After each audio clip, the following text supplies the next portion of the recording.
சுவையான ராகி ஸ்வீட் தோசையும் அதுக்கு சைட் டிஷ்ஷா இன்ஸ்டன்ட் கோகனட் ஸ்வீட் மிக்ஸும் பண்ண போறோம்.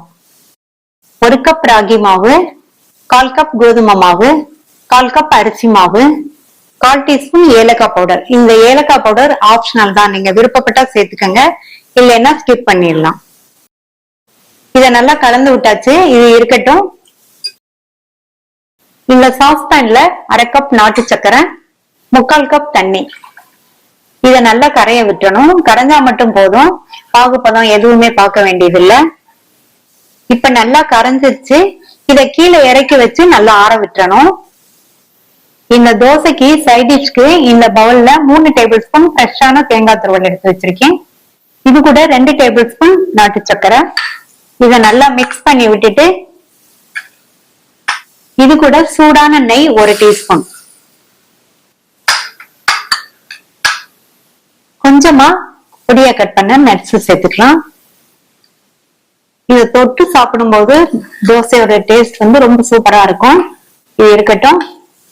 இப்ப சர்க்கரை கரைசல் நல்லா ஆறிடுச்சு. இத வடிகட்டி இதுல சேர்க்கலாம். இத கட்டி இல்லாம கரைச்சுக்கணும். தேவைப்பட்டா தண்ணி சேர்த்துக்கலாம். இப்போ கொஞ்சம் கொஞ்சமா தண்ணி சேர்த்து தோசை மாவோட கொஞ்சம் திக்காவே கரைச்சுக்கணும்.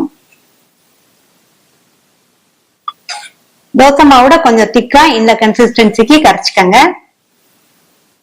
தோசைக்கல் போட்டு நல்லா சூடானதும் ஸ்டவ் சிம்ல வச்சிருங்க. சிம்ல வச்சுட்டு நம்ம ரெடி பண்ணி வச்ச மாவை நல்லா மிக்ஸ் பண்ணிட்டு ஊத்தலாம். இந்த தோசை கொஞ்சம் திக்கா இருந்தாதான் நல்லா இருக்கும். அதனால லைட்டா திக்கா இருக்கிற மாதிரி ஸ்ப்ரெட் பண்ணி விட்டுருக்கேன். தோசையை சுத்தி லைட்டா நெய் சேர்க்கிறேன். மேலையும் கொஞ்சமா நெய். நெய்க்கு பதில் எண்ணெய் சேர்க்கறதுனாலும் சேர்த்துக்கங்க. சிம்லயே வச்சு பொறுமையா வேக விடணும். இப்ப மேலையுமே நல்லா ட்ரை ஆயிருக்கு. அடிப்பக்கமும் பிரவுன் கலரா வந்திருக்கு. இந்த ஸ்டேஜ்ல திருப்பி போட்டுக்கலாம். திருப்பி போட்டுட்டும் சிம்லயே வேக விடுங்க.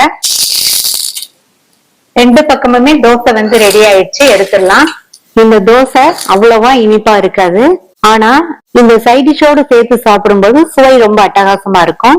ட்ரை பண்ணி பார்த்துட்டு உங்க கமெண்ட்ஸ் சொல்லுங்க. Thank you.